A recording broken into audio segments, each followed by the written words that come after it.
Welcome one and all to the Storybox podcast, the place to be if you are a lover of stories. My name is Jay Phantom, former real estate agent now, living my purpose, sharing amazing stories from people all over the world. I'm grateful that you're here today. Now let's journey into the Storybox together and hear more about whose story will be unboxed today. Well, everyone, maybe you know him, maybe you don't, but you definitely probably heard him. Rob Paulsen, better known as Pinky and the Brain, or one of the voices, and Animaniacs, Teenage Mutant Ninja Turtles, Jimmy Neutron, Boy Genius.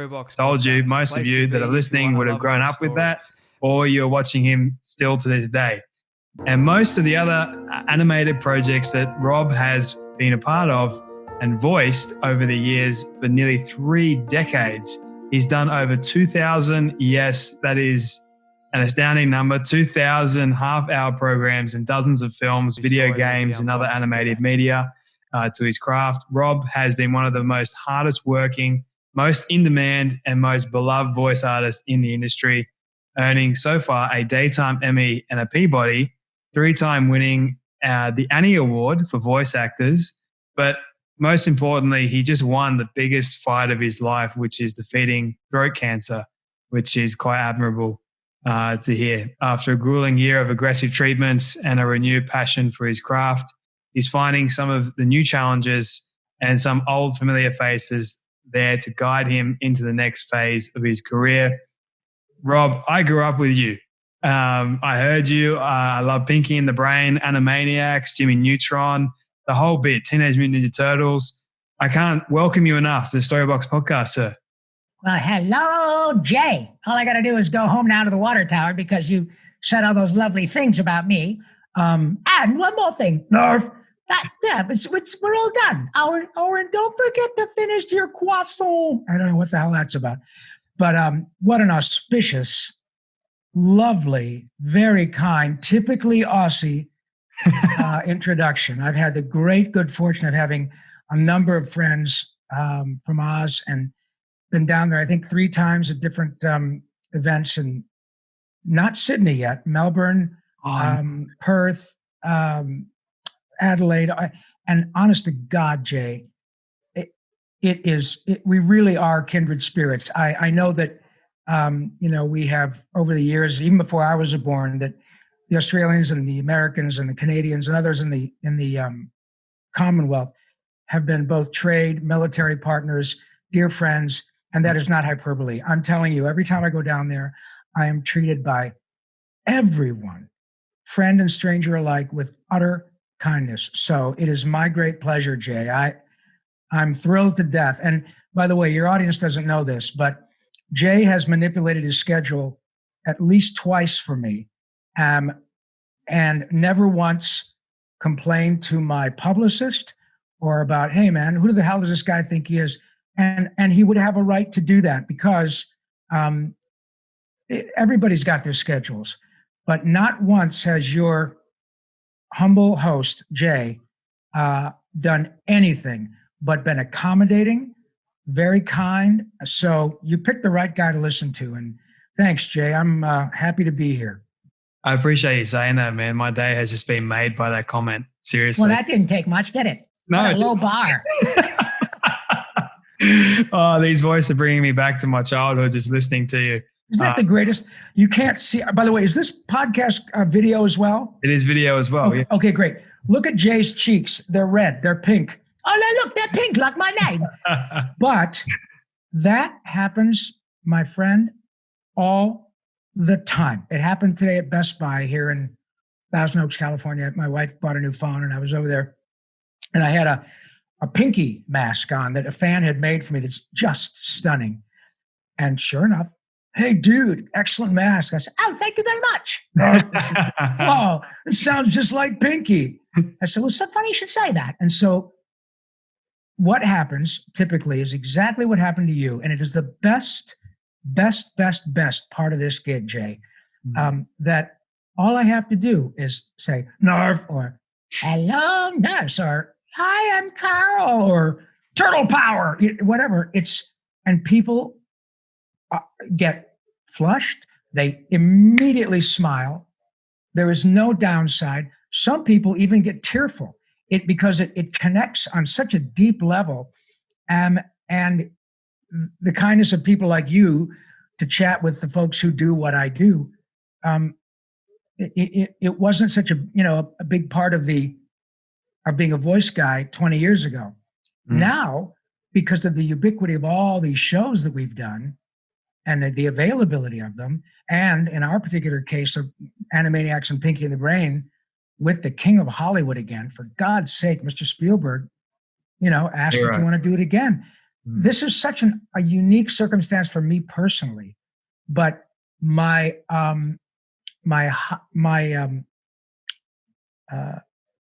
expectations are so high simply because of the way people react. And I now know how deeply people connect to these characters. And man, it's the best, honestly. It could not get any better. How did you get started in all this? Like what was your initial passions growing up? Did you always want to be doing this? Yeah, well, no,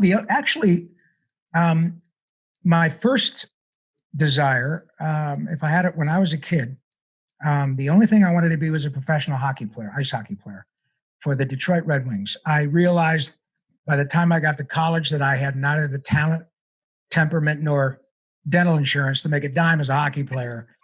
I still love hockey and I still go around and skate with my buddies. But the only other thing, just closely behind, was performing.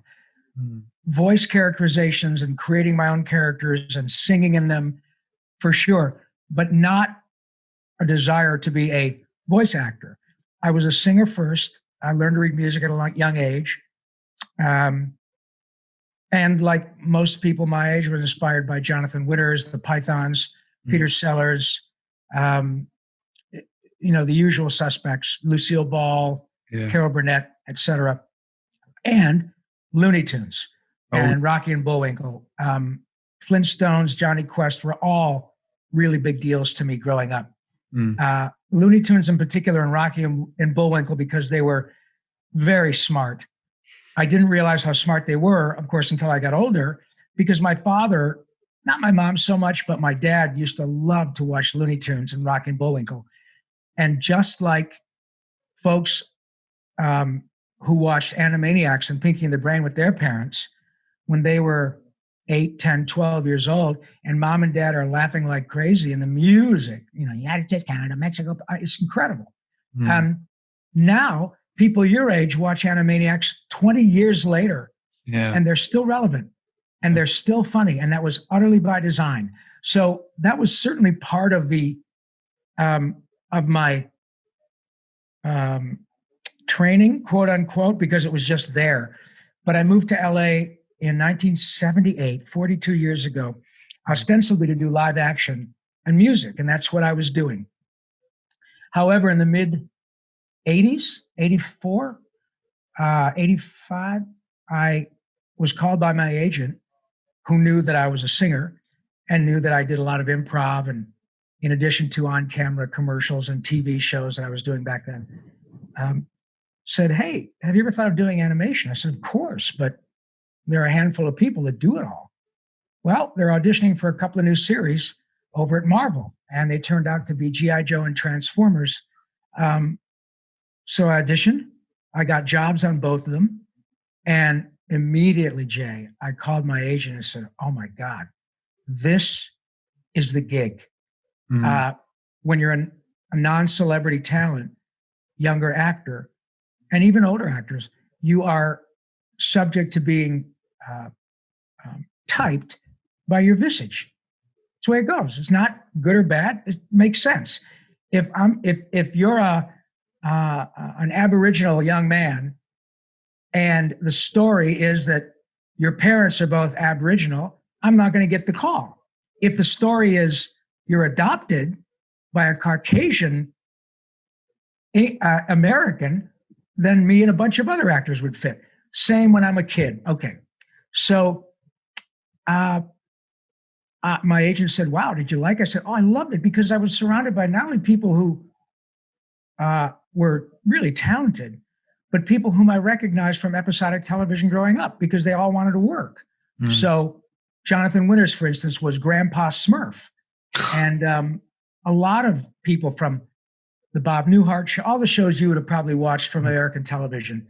I Love Lucy. Yep. Things that everybody watched around the world from American television. These people were working on cartoons. And so I thought, oh man, this is the gig. And boy, am I glad that I jumped into that. It took me probably another 7 or 8 years to maybe 10 years to really fully commit and say, that's it. I'm not doing on camera anymore unless somebody offers me a job. I don't need to audition for it. I'd rather audition for this. And it was a good move because now I can still work every day and people still don't care what I look like. And I'm back to doing another shot at almost inarguably a culturally iconic show. Two of them, really, Pinky and the Brain and Animaniacs. I think it's maybe not too highbrow to suggest that those are iconic shows. And with Mr. Spielberg again. And you really, truly don't get any bigger in Hollywood than Steven Spielberg. So all of that has conspired to bring us to this wonderful moment. And we are actually in a position, Jay, I think people who do what you do and do what I do in the entertainment business, 2020 has really handed us more lemons than I think anybody ever thought was possible in 1 year, certainly in my lifetime. And I'm old enough to be maybe your grandfather. But we have an amazing opportunity, Jay, to make so much lemonade, to make so much sweet lemonade out of all these nasty ass lemons. And whether it's Animaniacs or Jay Phantom or Simpsons, new episodes of Fill in the Blank, Rick and Morty, you name it. We have an opportunity, and it's literally been teed up for me with Mr. Spielberg, to go back with my buddies, with Tress McNeil, Jess Harnell, and my friend the brain, Maurice LaMarche. And we have the opportunity with Hulu to light this big, happy candle. And I'm telling you, it is not hyperbole to suggest that there are millions excited about it. I don't draw them. I don't write them. Not false modesty. I'm good at my job, but I'm just an actor. It is a deeply collaborative effort that I have no hand in, literally just a voice in. And certainly the voice connects, as it did with you, with millions. But man, this opportunity to bring so much joy to so many people, it's unprecedented in my lifetime. And you and I, who are lucky enough to be in this position, both together at this specific moment, but then when we go our separate ways, we're now friends and acquaintances, but we are able to go and spread that joy around to people who otherwise wouldn't have it and who had the Christ beaten out of them this year. So I'm really excited for that whole opportunity to be in the happy business. You know what I mean? That's really beautiful. I like how you mentioned Spielberg and then how 2020 sort of given us a lot of lemons and it's our choice to make lemonade from it.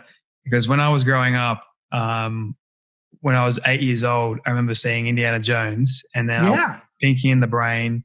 Then I watched all these cartoons that Balto as well that Spielberg was also a part of. Right. I was in one of the Balto things. I played another mouse. I played a little singing mouse, talking mouse.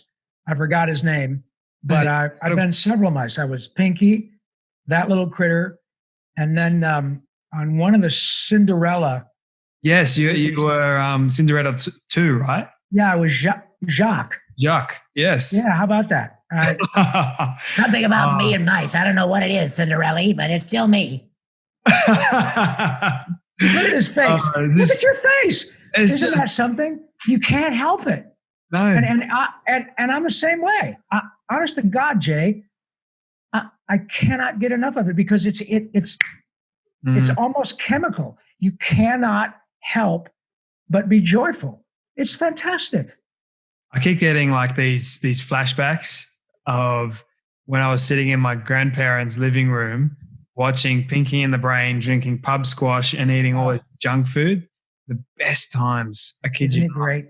But well, and I think, now, may I ask, how old are you? I'm 24 now. Okay. So you're pretty much the age I was when I came to California. Wow. And I remember meeting people who I grew up watching on television, if I'd been in an audition, or meeting people when I started doing a lot of animation, like Mel Blanc. I got to work with Mel and June Foray and many others who have passed away. But the moment they opened their mouths as a character that I was aware with, I mean, profoundly aware of it, I would get, I mean, I almost would sometimes like get a little like dizzy. Like, oh my God, that's intense. It literally took me, same thing, back to watching, eating Cocoa Krispies in Livonia, Michigan, outside of Detroit.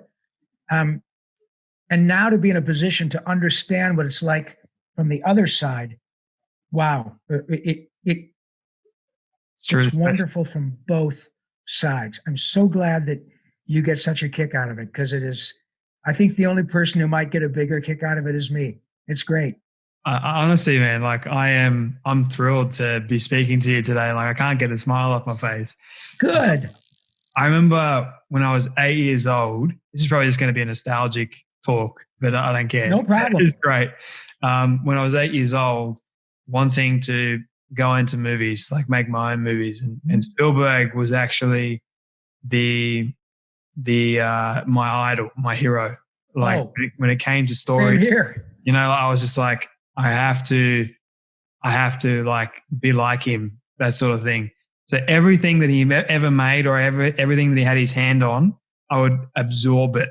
And I think one of those things that you did as well with Pinky and the Brain, I absorbed every single one of those episodes. That's great. And what I'm curious about, Rob, is when you first got started in this business, were you scared, afraid, fearful? And if you were, what did you do with that fear? Yes, to all the above, but not so much that it kept me from driving my car out to California, where I didn't know anybody. From Michigan to California is about, I don't know, 2,300 miles, something like that.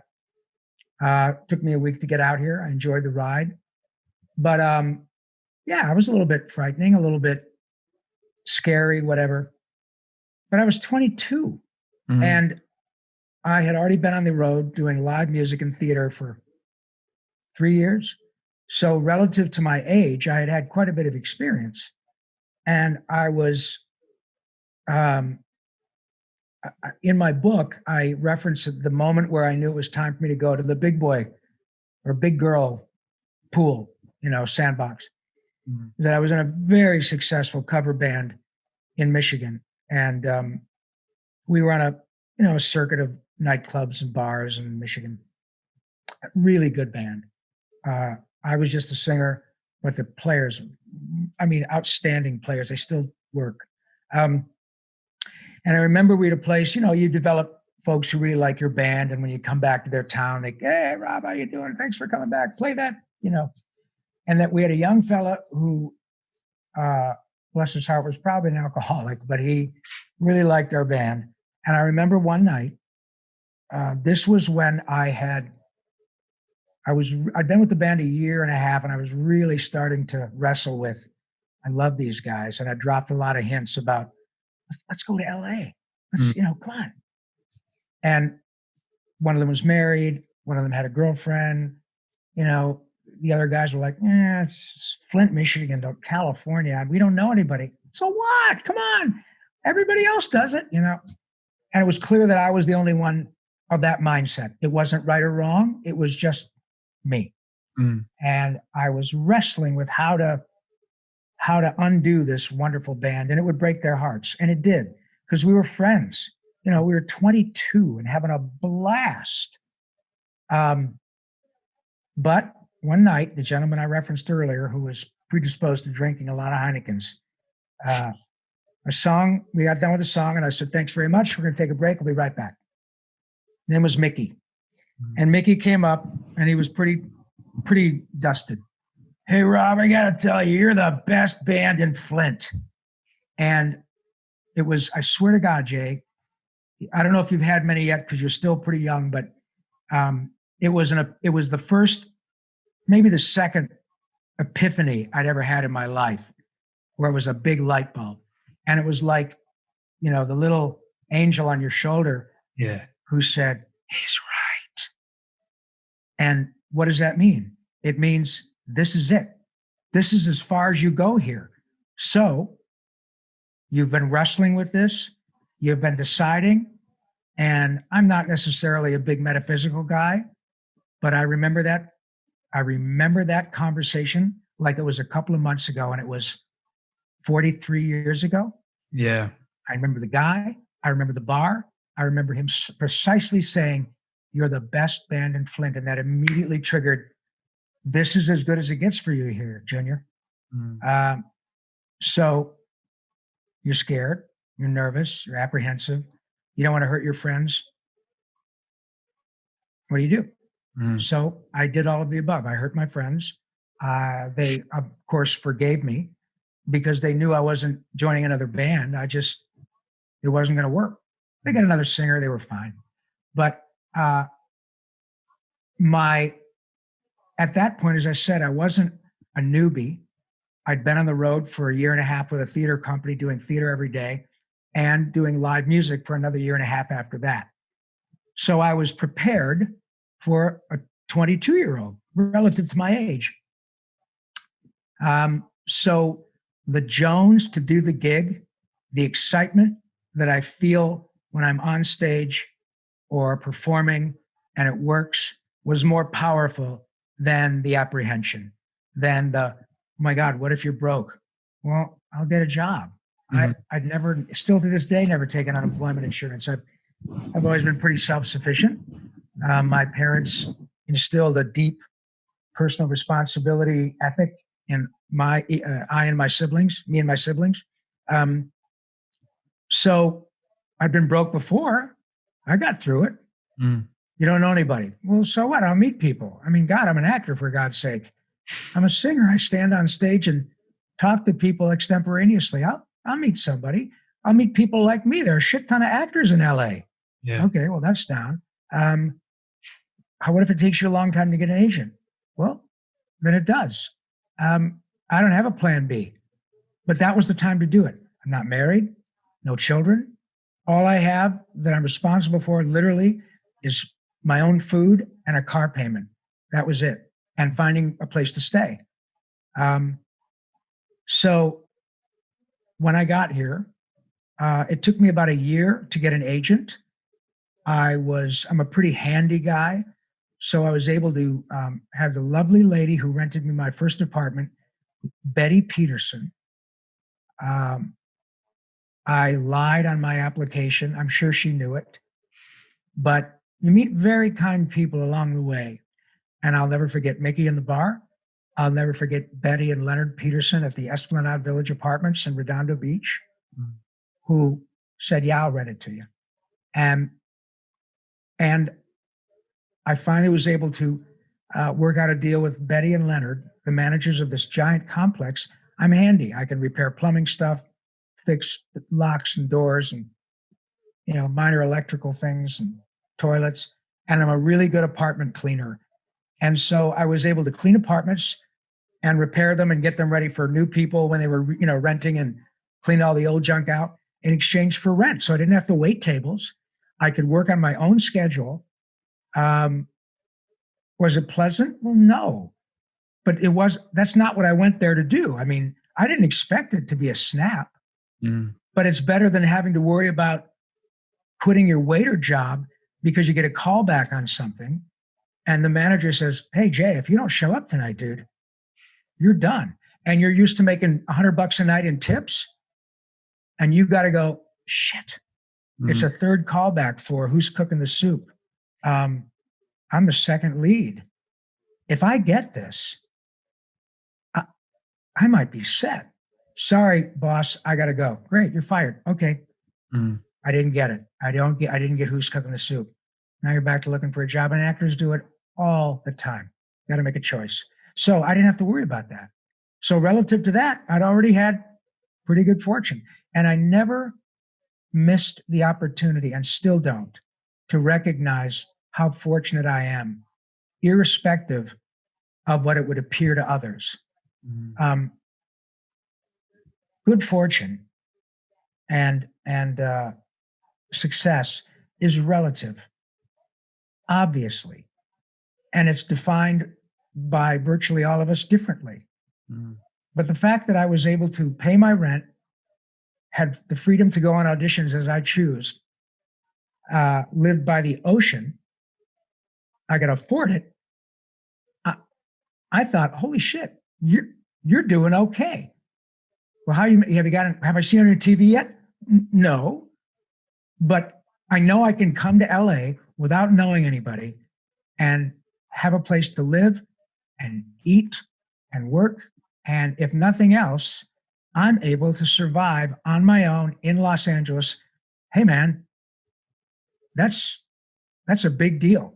So I always take a moment to realize when I'm really, really grateful and really understand, oh, this is not the end goal, but this is a big deal, man. This right here, you got to celebrate. You're not going to celebrate with expensive champagne. You're probably going to buy a higher quality of ramen. But you see my point. It's about enjoying the journey and learning to love the hustle. I have so many things about which to be grateful for. And another one of them is right now with you.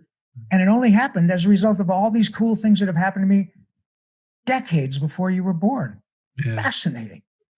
So the other thing that would happen, and clearly I was aptly cast as Yakko because I'm shut up for a half an hour, but when you mentioned, what do you do to get by that? As you can imagine, I was broke more times than I can count. If I did, as you suggested, 2,000 plus half hours and I don't know, 1,000 commercials and I don't know how many on-camera things, that means I've auditioned for maybe 4,000 that I haven't gotten. I'm sorry, it's my parole officer. Sorry. Busted. But you know what I do? I give myself about 30 seconds to feel sorry for myself. Then I kind of mentally slap myself. And sometimes I do give myself a good right hook to say, hey, whoever shoved the gun in your mouth to be an actor, hotshot? Do you recall either of your parents whom you love or your siblings ever saying, wait a minute, you're not going to be an actor? Oh my God, you're going to let us down. In fact, it's usually quite the opposite. It's a fairly courageous thing to go into the entertainment business because it often is it often is despite the protestations of people who love you, mom, dad, girlfriend, boyfriend, saying, Jay, I love you, but if you go to New York, I don't think I can go with you. And that happens all the time, man. So when it got nasty, when it went south, when I would do, as I suggested earlier, I'd get 3 callbacks and think, oh my God, I'm going to get a series. And then, oh, dude, you were so close, but they went with a guy who was taller. I would mollify myself by going, shit, and feeling really crappy for, like I said, 30 seconds, and then saying, you're here because you want to be. Nobody shoved the gun in your mouth. The other guy got it. Good for him. He won today.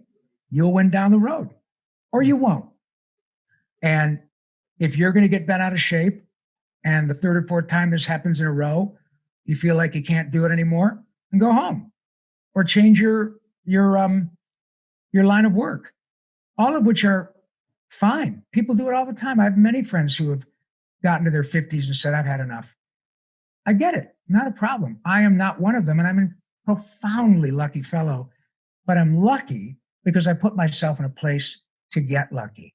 I live that axiom where luck is opportunity meeting preparation.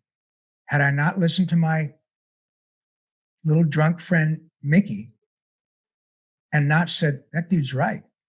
I'm going to go to LA where somebody can see me, where I can get lucky. So there's no luck in the choice. I made that choice. When I got here, opportunities presented themselves.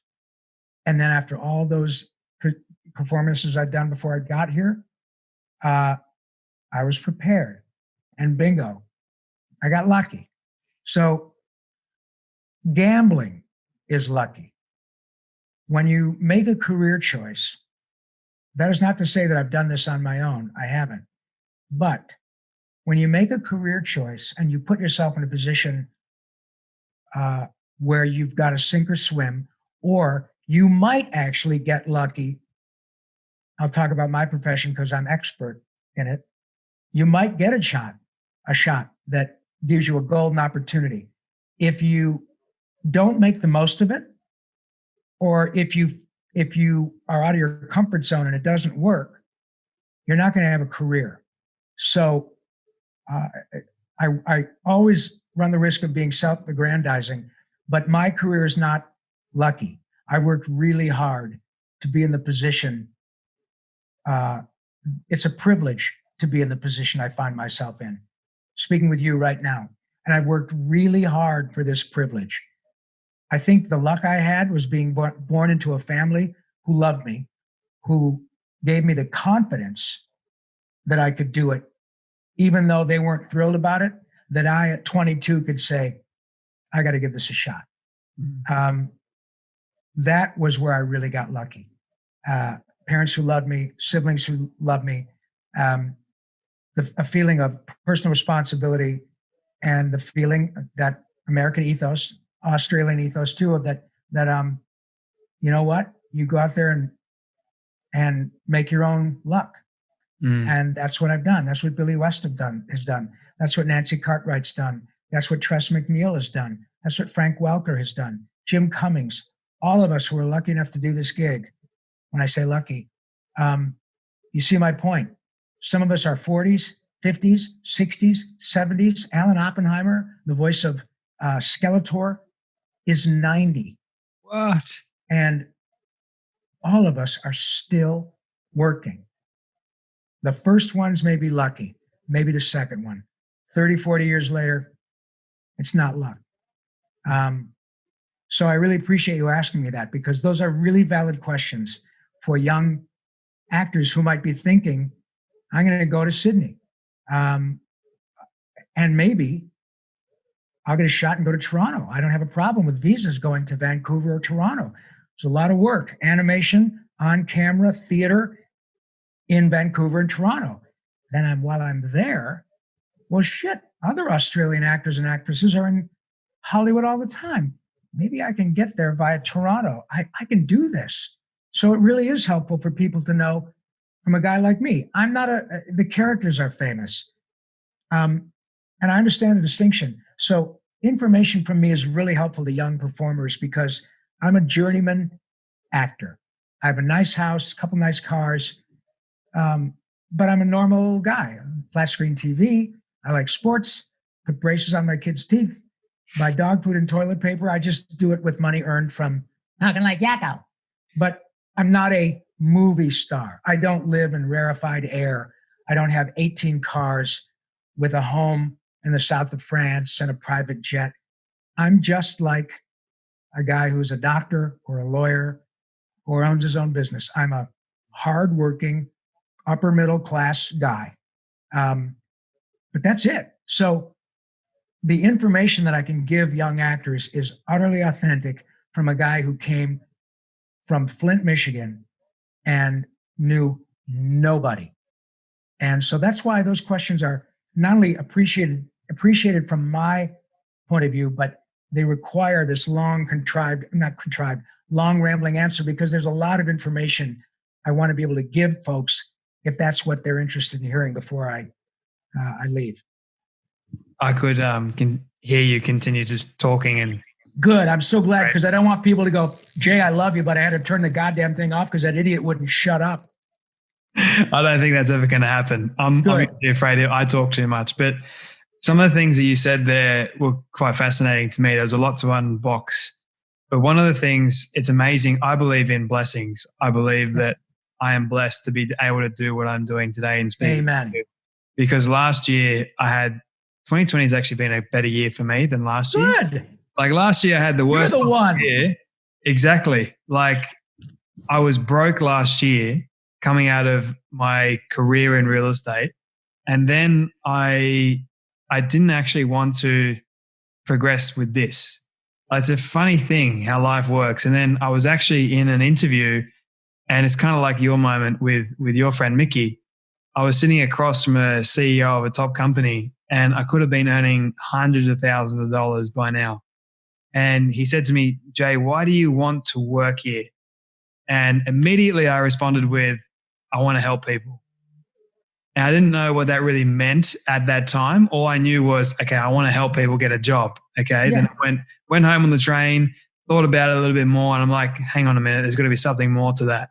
What if I help people that are stuck? What if I help people that don't know where to go? What if I help people that have been afraid or they're fearful of moving forward? Yes. That's where I was. And that's helping people with their humanity, Jay. That's not like giving them an aspirin. That's helping people develop literally their soul, their countenance. That's huge. And yes, I was afraid to start this. And to this point, like I always get, those little bit of nerves. Of course, me too. But it's the best thing, right? Mm-hmm. Because we are all human. And what I've realized is throughout this whole thing is we're given opportunities. And like my idol Spielberg says, it's almost like a whisper. The opportunities that come sneak up behind us that we don't really see at first, but they always are there. And You've got to open up your eyes a little bit.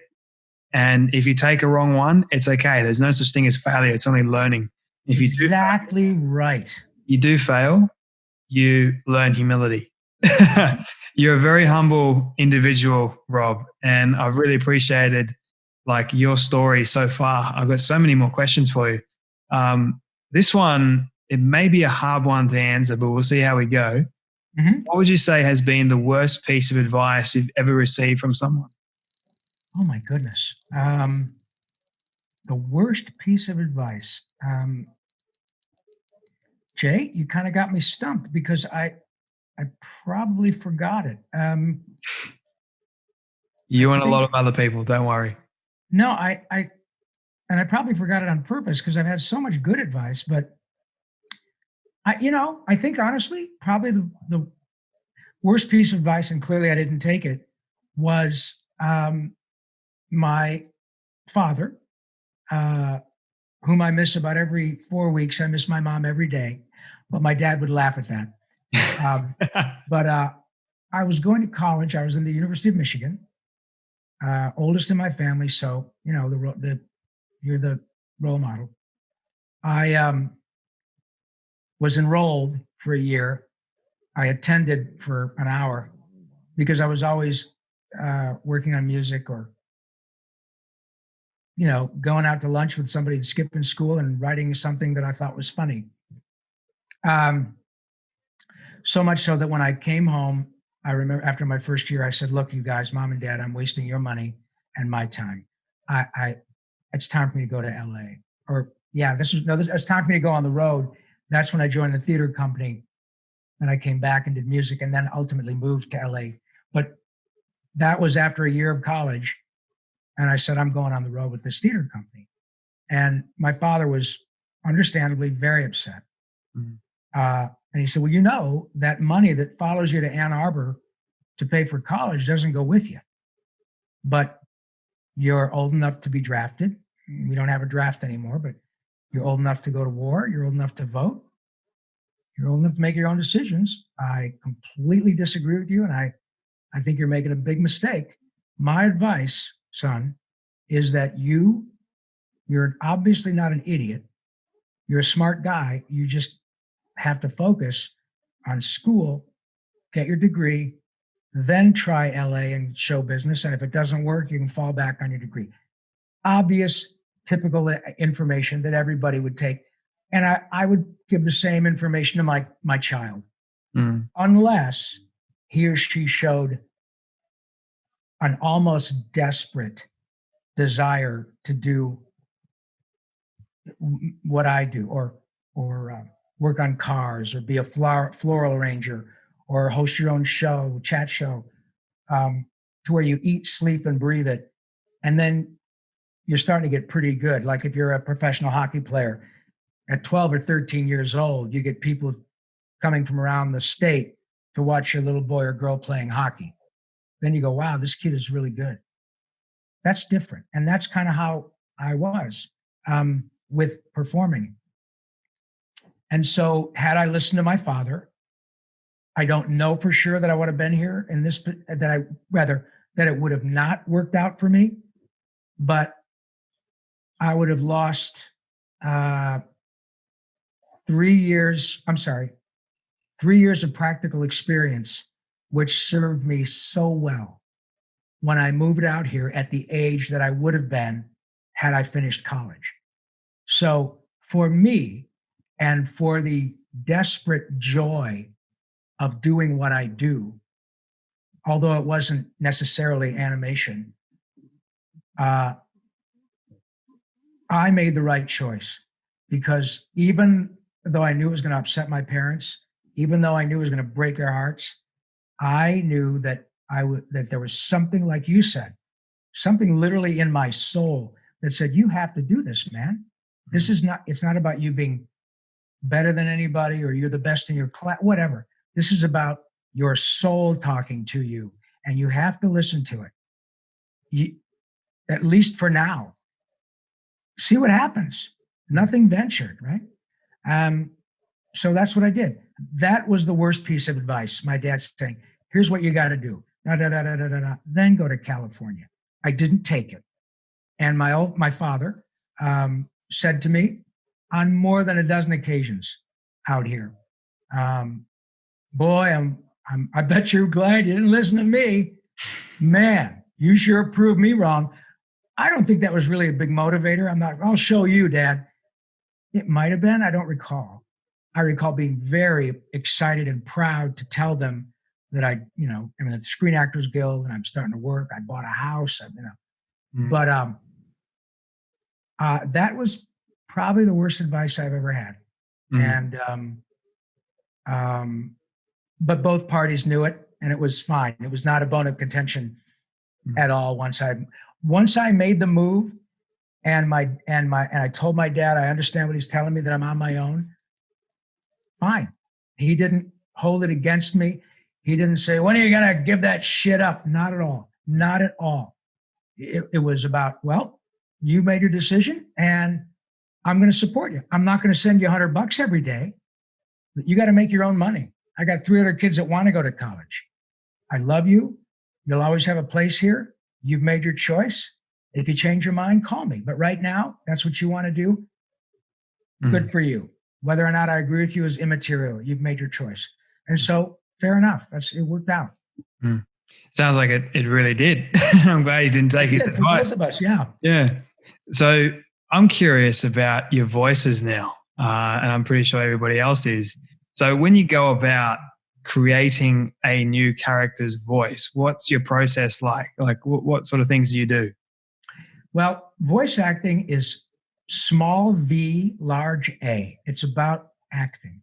Having done hundreds of stage performances and hundreds of nights of live music, and creating characters in an on-camera environment, a traditional acting environment, it's no different. It's quicker because often, once you get to be a regular on an animated series, there are often secondary characters that get thrown into the mix, and having improvisational skills is a huge asset. I have a real strong improv background. Most people who do what I do have improv, stage, stand-up experience, maybe all 3. But Maurice LaMarche is a world-class impressionist and had a very successful stand-up comedy career long before he started doing animation. Billy West, same thing. John DiMaggio, Bender from Futurama, same thing. So I am good at creating characters on the fly. but I'm also good and getting better. I'm better than I was 20 years ago, and I'm hopefully not as good as I'll be next year. But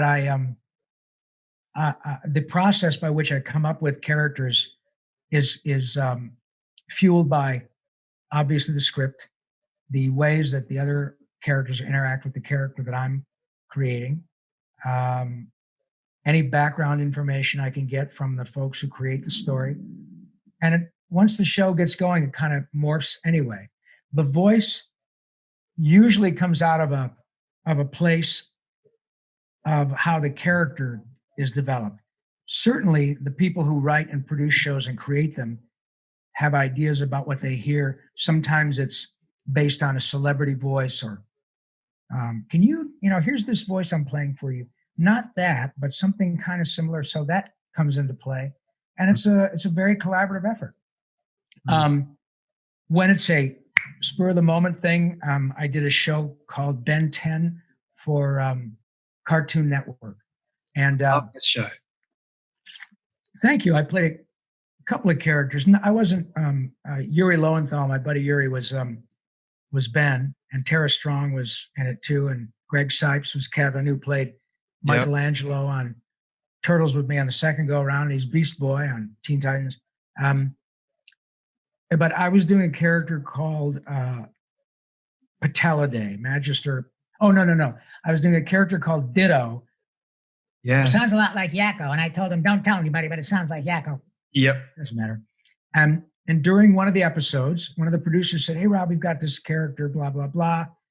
And he kind of looks like the Incredible Mr. Limpet," which was a comedy years ago starring Don Knotts from the Andy Griffith Show. It was a big hit when I was a kid.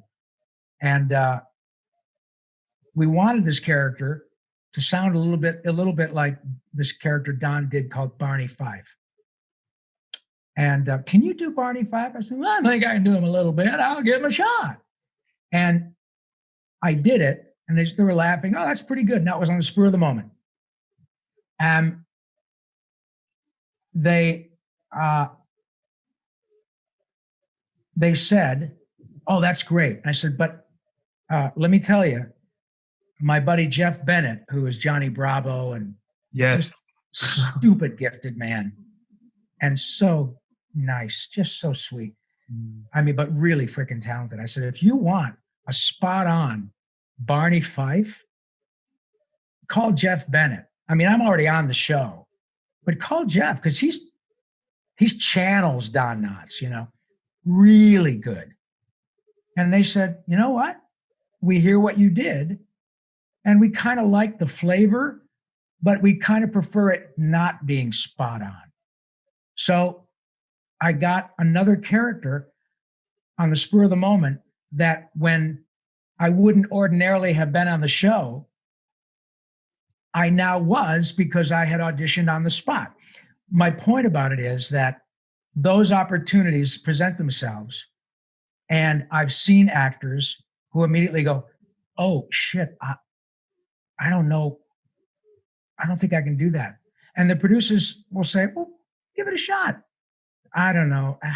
I just, okay, next, click." And it doesn't mean it's bad or wrong, but it definitely leaves a little asterisk by an actor's name. I'm not going to hire him again, but when you hire him, make sure you know what you're not going to get. He doesn't want to jump in the pool. He wants the safety. And I understand that. I totally do. Part of being a voice actor is being literally unself-conscious.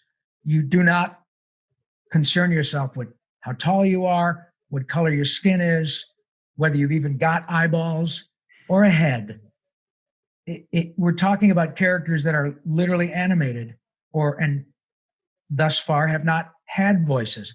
Dinosaurs, rocks, fruit, vegetables, mice, cats, So be utterly unself-conscious and be utterly also unafraid to play.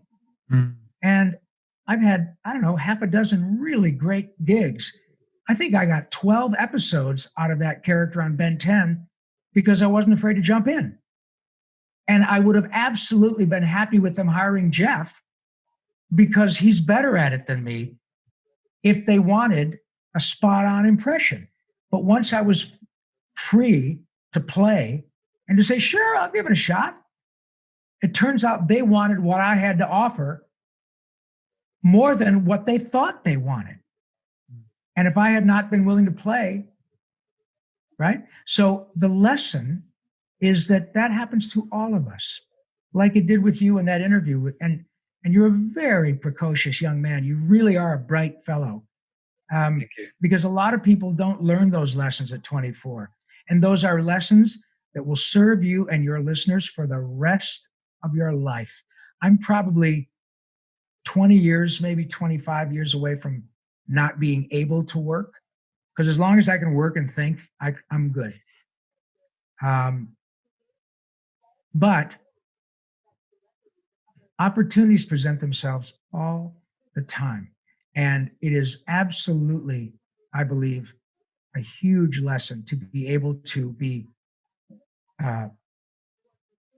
sensitive in yourself enough to listen. And blessings, however you want to qualify it, or whatever word you want to use.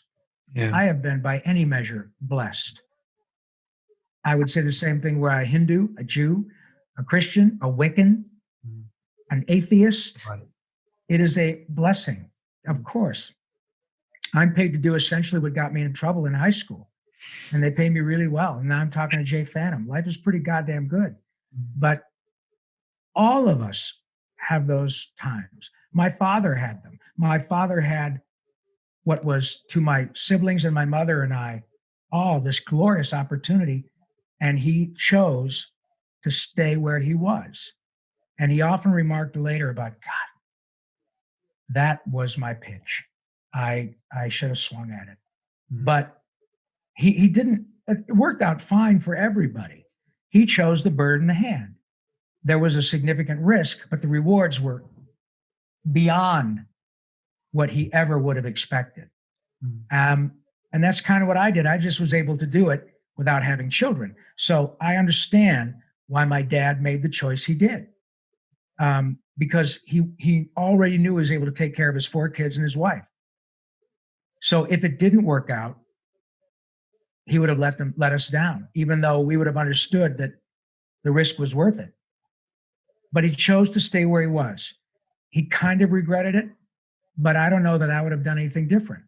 But when I heard my voice, when I heard the blessing coming to me, I immediately thought, ain't no time like now, man. You don't have kids. You're not married. If you're going to do it now. Because if you go 5 years and you're 27, that's not, you're no problem. You'd be an idiot not to listen to that voice now. So that's the lesson, I think, Another profound lesson. Thank you so much for sharing that. You Not at also all. mentioned something that It's because you shared yours, your ability and your sensitivity to what is around you is something that is, certainly I didn't have at your age. I've always been a pretty nice guy, but my job as I get older, I think, is to be a better one and more understanding, more available to what's around me, not assuming I know it all. And the fact that you're able to think that clearly and take that leap of faith, not unlike I did, is a big deal. And the way you talk about it, I didn't come out here with the idea of the goal in my life wanting to help people. I love helping people, but I wanted to be a performer. I knew I could be selfish when I moved here because I had to be. I had to think about what I could afford, what I could do, not have to worry about pissing somebody off if I broke a dinner date to go to an audition, But you have already chosen a life of altruism. You have already decided at your mid-20s to say, no, I think I'm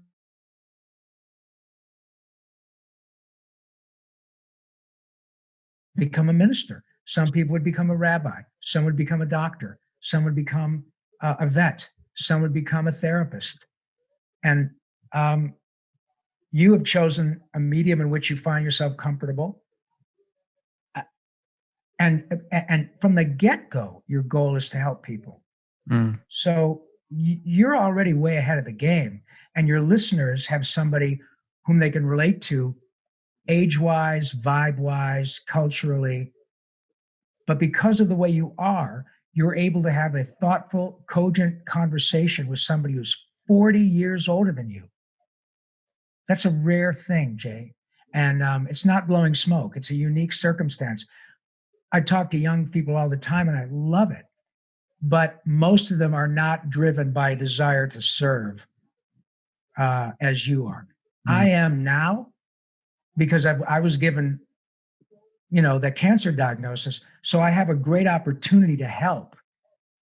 But you are a uniquely, I think, special, gifted person, because you're driven to help already. That's remarkable. Thank you. And if you were to hear any part of my actual full story, you'd be a bit shocked. Like, you're only 24. How in the world are you still standing? Yeah. And I don't say that like to blow smoke or anything like that. I say that purely because I've been through literal hell and back. Have you? And I have come out the other side of it. And I've come up with all these philosophies and mentalities. And the way that I am today is because I've been through those experiences. I know exactly what it's like. And that's one of the reasons. What that's called with a big fat capital E is empathy. Yeah. When you say to somebody who's struggling, I didn't mean to interrupt you, but it's important because it's what I've experienced much later than you. When you literally or figuratively hold someone's hand and you say, man, Rob, I know, man, I get it. You do. And that is a huge gift to the person to whom you're ministering, helping, being human with. And it's not to say that the people who love Jay but don't know what you went through say, oh, I know, man. Of course, they really mean it, but they can't literally know unless they've, right? Yeah. Same with me. So now when I get called by my oncologist, hey, Rob, there's a guy really struggling. Would you mind talking to him about it? I love that, because I know that the person I'm going to talk to is going to get something from me that he couldn't get even from his own doctor. A sense of empathy and understanding, and someone to explain about the abject fear of this cancer that just, God bless him, last week killed Eddie Van Halen. Same thing. So forgive me. I want to hear more about that. I know what you mean. That's empathy. I'm curious about what went through your brain when you got cancer, when you found out that you had cancer. What was going through your mind? Well, I wasn't your age. Look, I had already had, by any measure, a wonderful career. And honestly, Jay, I was 59. And honestly, if the doctors had said, look, here's the deal, Rob. This thing is really, it's done plenty of damage, and you're on your way out. So we're going to keep you comfortable. You go ahead and go home. I'm sorry. That's not what they said. They said, we're virtually sure we can cure you. Not a remission, a cure. But before we do, brother, we almost have to kill you.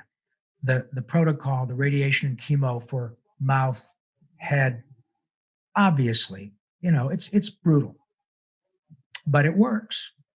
And I embraced it 100%.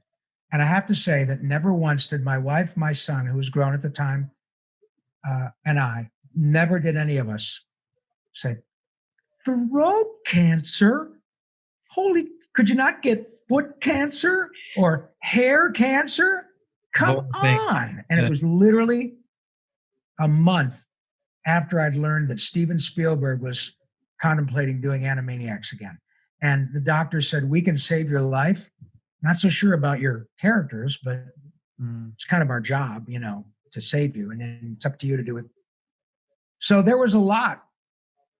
Started the conversation, fear, trepidation, anxiety, but not one lick of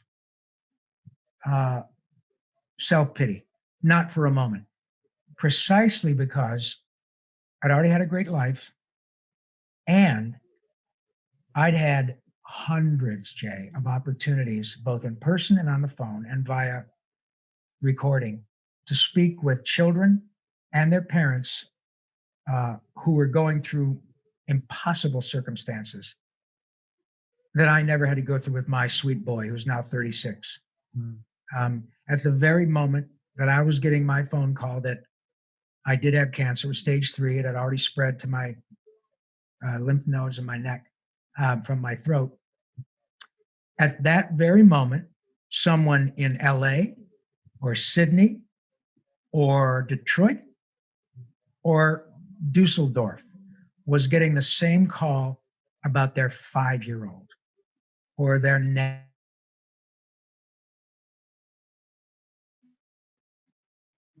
why not me? And having had the experiences, oh my God, I can't tell you, hundreds of children who wanted to talk to Raphael or Pinky or Yakko or Carl or Donatello or Mighty Max or Throttle from Biker Mice from Mars or Mark Chang from Fairly Odd Parents, you name it. And all of us, Billy West, Nancy Cartwright, we all do it. I'm not special. But most of those hundreds of children wanted to talk to those characters before they died. And the parents kept in touch with me.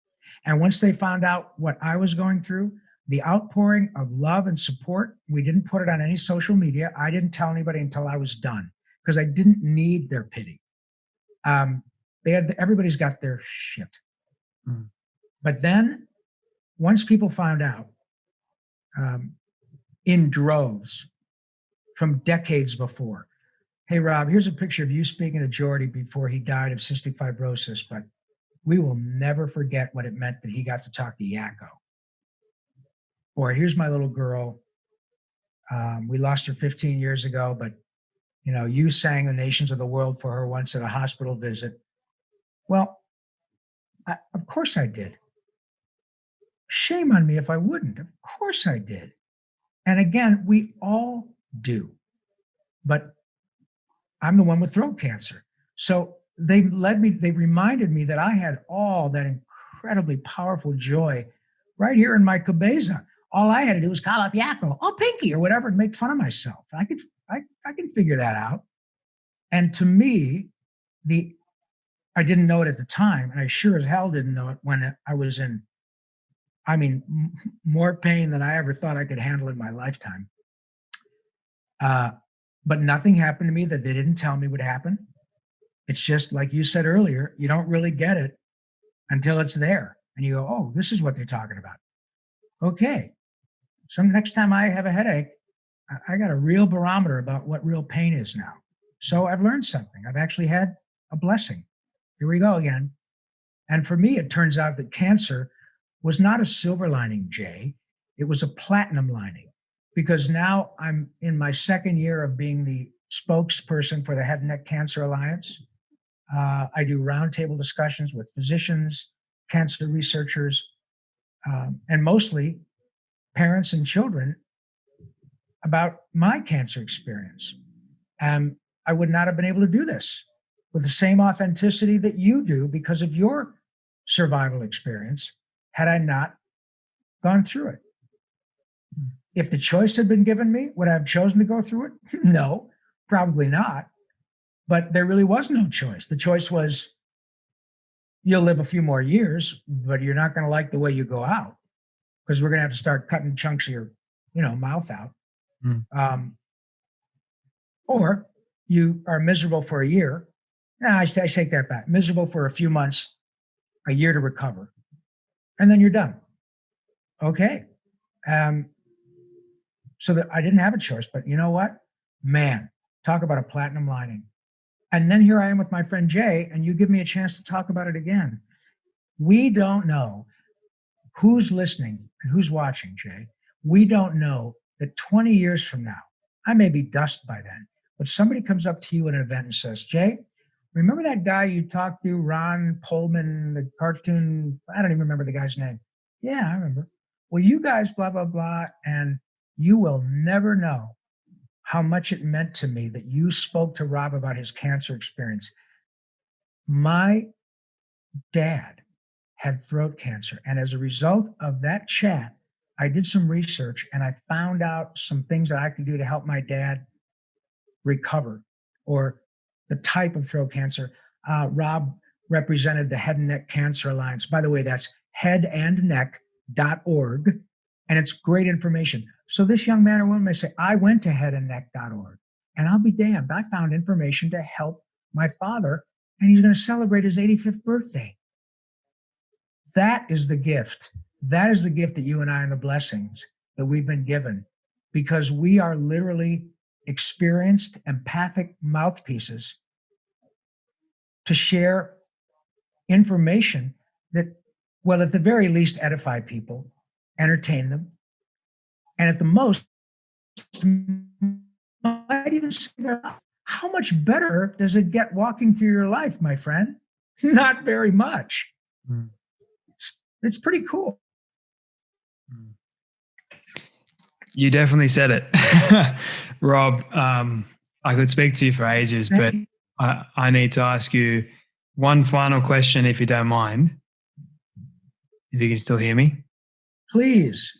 Yeah. I don't mind at all. And again, I apologize for co-opting your show, because you were describing, your difficult experience. I should not have interrupted you, but I co-opted it because I wanted to make my point about empathy. But we can talk after you see a few episodes of Animaniacs and Pinky and the Brain, and you can tell me whether or not you like it. I will. I definitely will. Fair enough. Can't wait till it comes out again. Yeah. Again, right? Again. And no, you don't have to apologize. Honestly, this is not about me. It's about you and your story. I just get to be blessed enough to hear it. So my final question to you, Rob, this is my all-time favorite question that I always ask people at the end. You've been able to reach the age of 100, and your friends have put together your own film of everything you've ever said and everything you've ever done. Don't ask me how in the world they got it. We'll just call it magic. They just did. And they've shown it to you on your 100th birthday. What do you want that film to say and to show about your life? I want it to show about my life that I lived my life by the following credo: that laughter is the best medicine. The cool thing is you can't OD and the refills are free. And that is precisely how I've lived my life. And I don't think I'm going to change. When I was diagnosed, and I met my radiation oncologist, who put together the program to radiate my throat, the area, and the tumors. 37 daily treatments. It was pretty brutal. But it was so great, because what happens, and I don't know your particular health experience, but you probably know, the doctors suss you out pretty quick, because everybody is different and they have to know emotionally how they're handling the cancer diagnosis or the kidney, whatever, the fact you have to lose a limb, whatever. So they suss you out. I'd already had my, a couple of different chats, but this was the first time I'd met my radiation guy, and he had spoken to my normal oncologist, right? So he knew a lot about me, knew what I did, knew that my life was driven by humor. I've done some serious roles, but people mostly do, they know me about this and they do what you're doing again. No. So they knew what I did. And so Henry M. Polsky, my glorious radiation oncologist from Russia, comes in and he says, Mr. Paulson, it's a pleasure to meet you. Let me say, I feel certain we can cure you. Unfortunately, before we do, we almost have to kill you. And I started laughing, and I said, oh my God, it sounds like I'm talking to Goldfinger. You expect me to talk Goldfinger? No, Mr. Bond, I expect you to die. It was I could not have asked for a guy who got me better, joked with me. You know, if I was waiting on the phone to talk to him about something, I'd say, Jesus Christ, the guy could die from throat cancer waiting for you on the phone. And it helped us both. He could approach me when it really started getting gnarly with a sense of humor and saying, bet you're upset that you ever said a nasty word in your life now, hotshot, huh? You better watch it from now on when you start using the Lord's name and whatever. He knew he could use humor as a way to get through to me. And it was, to me, integral. But also, I used humor. I could put the other people helping me at ease. They deal all day, as you know, Jay, with people who are at their worst. Often policemen, firemen have to do the same thing. They have to, doctors, cancer doctors, even dentists, right? Nobody wants to be there. And sometimes the people are on their way out. Sometimes they're a voice actor with throat cancer, thinking he may not be able to work again. So they're already going, oh my God, I got to go give this guy bad news. Or this woman, she's feeling awful, and I got to go in there, never having experienced having a hysterectomy, and letting her and holding her hand and saying, I understand. And I don't want to offend her because I don't understand. They're already in that position. But I could go to my radiation person. Sorry, that damn parole officer just went up. I can go to them and put them at ease. I can say, this is about I think this is my 30-second radiation treatment. Go ahead, fire it up. If I don't make it, tell Dot and Wacko I still love him. And then, the guy running radiation is 30 years old. He loves Animaniacs. So he's at ease. Everybody at ease. Everybody knows they've got a job to do. My job is just to deal with it. And I'm going to be fine, But the next person that comes in might be sobbing, might be in tears, understandably. But if that's the 10th person you've dealt with that day who is so nervous that they've thrown up, or it's the child of, it's a 5-year-old and mom can't be in there because of the radiation, can't be in there to hold their hand. Mommy. I mean, Jesus Christ. They got to do that all day. So if I have the presence of mind to make their job easier, guess who's the beneficiary? And everybody is happy. Everybody's got a good story. They get paid. I get my life saved. And then I have this great story to tell my new friend, Jay. It really is interesting how that works, man. So, and I've never been asked that question. I've done probably getting on 500 interviews in my lifetime. Outstanding. And it is a great question. There are many of your listeners going, why did you have to ask that question? But that's really what I'm about. I could make it much more existential, but I recently wrote something down because I'm closer to the end than the beginning. But I've experienced enough of life now and a life-threatening illness to have a different perspective. And I wrote down something like, how when you go to Disneyland or Disney World or a big amusement park, you have to be this tall. I wrote down something, and I'm paraphrasing my own little thing, but it's, welcome to the ride. There are no height, age, nor weight restrictions. Please try to remain outside your comfort zone for the duration of the ride so as to enjoy all its benefits. Sit down, hang on, take a deep breath, and let go. And that's pretty much how I've lived my life. I don't think I knew it as much until I got to be a little bit older. But it really is about going, okay, hang on. And then saying, let's see what we can make happen. But the whole thing that really keeps my heart pumping is laughter. And I really appreciate you. Again, folks, you guys hit the lottery with Jay. He's the real deal. You are profoundly kind to manipulate your schedule. You are really bright. And Mr. and Mrs. Phantom, to the extent that you will get to hear this one day, you have done a remarkable job. Pretty incredible trees to produce such an amazing apple. Way too goddamn handsome. And if I were 40 years younger, I'd come over there and you'd beat the shit out of me. So I won't say that. But your mom and dad have done a wonderful job. And that's important to hear for them. Because nothing pleases me more when I meet a co-worker who has worked with my son who produces video games. And he's, 36.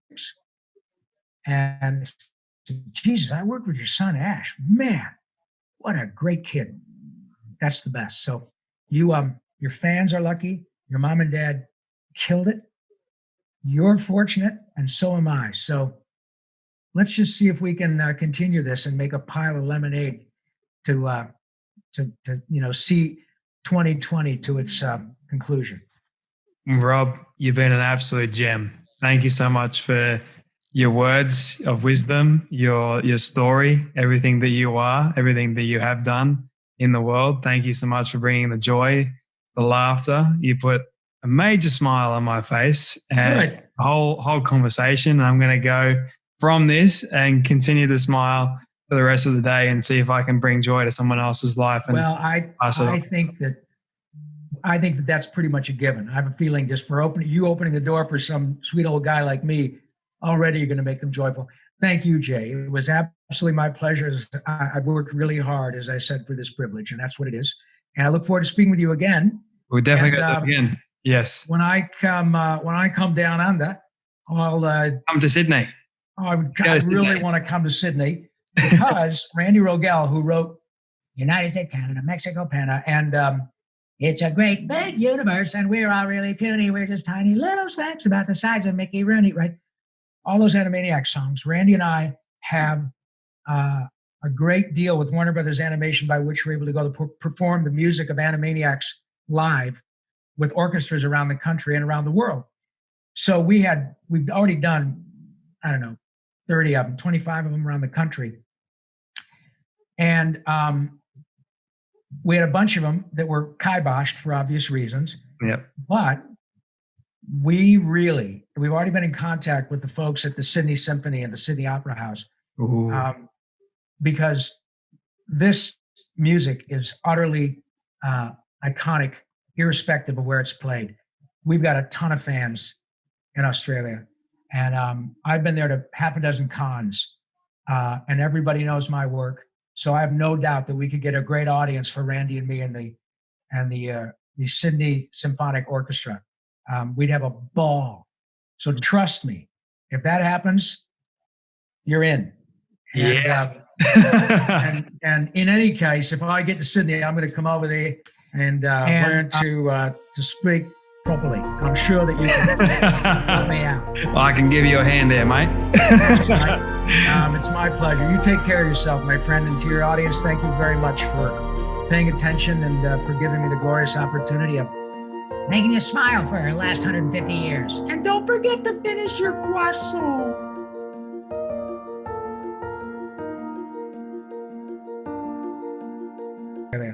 And I've been there to half a dozen cons, and everybody knows my work. So I have no doubt that we could get a great audience for Randy.